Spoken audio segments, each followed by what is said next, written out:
Rated T for teen.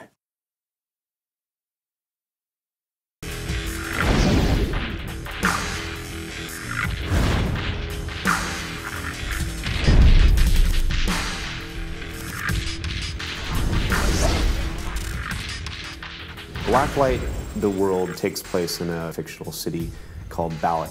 Basically, Eastern European city, somewhat based on Budapest. What we really wanted to do was have a historical backdrop to the world where there's a lot of old architecture and a lot of history. And then you sort of like overlay on top of this mass advertising, this mass technology, this mass disrespect for the past on some level. And it's kind of depressing, but it's kind of cool at the same time. Net warfare is what we foresee with the new technologies that are happening. I actually read an article a while ago that was talking about how the problem with battlefields today is not lack of information, it's too much information. Building on that sort of concept, there's this whole sort of information warfare systems going on. And that's kind of what the net war is. It's the existence of technology that takes advantage of all this information on the battlefield to further augment the soldier's ability to effectively take out his enemy. The visual style of Blacklight is really based off of European architecture as well as the architecture in Pioneer Square itself. We took that and we added the fantastic elements of the overbuild. As far as the characters and the weapons themselves, we used a lot of technologies that are existing in other ways, such as the reactive armor on the characters themselves. We saw that military tanks are using this armor system and we put it onto the characters and kind of high-teched it out. So we're using a lot of the systems that we're seeing and kind of revamping and reusing the objects into new and more imaginative ways. You know, when we first started looking into this game, we went out and basically looked for cool environments. You know, like one of the first things we looked at were like canals. Thinking in Eastern Europe, either drained or there's low-lying water, and how would that impact into like level routes and things along those lines. And we definitely worked from a perspective of gameplay first.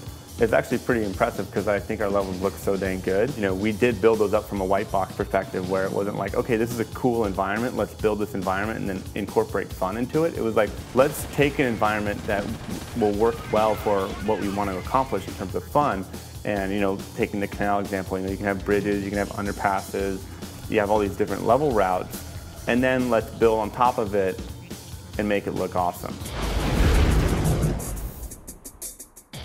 The HUD with Blacklight is the idea that you're looking through a visor. That's why when someone throws normally a flashbang grenade, it actually EMPs the visor. And so you can't see because of these reasons. What we did was reimagine the visor and the technology behind it. In all the modes, the player has the ability to use the HRV, which is the hyper reality visor, and that allows them to see through walls essentially. It's almost like a cheat. And that was one of my biggest concerns in making these maps. But in the end, we got it in the game, we tested it, we limit the player how much they can use it so it's not unbalanced. What it does, two things. It helps new players find their way around the map, which is great. You can spawn in, and if you've never been in the map, you can put that thing down and you can go, the action's over there, and I can go over there. And then once you've learned the map, now you can start to use it a little more tactically. You can be like, oh, well, I'm going around this corner, bam. There's someone over there, maybe they're moving over there, and flip it back up. You can't fire while it's down. That's kind of how we balanced it. What separates Blacklight from other shooters is I believe the gameplay itself is different. The HRV in particular, everyone has complete awareness of what's going on in the world, even if they are not around it. The weapon customization itself, allowing players to tune their weapons almost to a new level and makes them change their gameplay as well as the fact that the game's a DLC exclusive game. We are doing things that most people are charging $60 for, but we are really believing in DLC and decided to do it as a DLC game. The future of warfare is just around the corner. Download Blacklight Tango Down this summer on PlayStation Network, Xbox Live Arcade, and PC.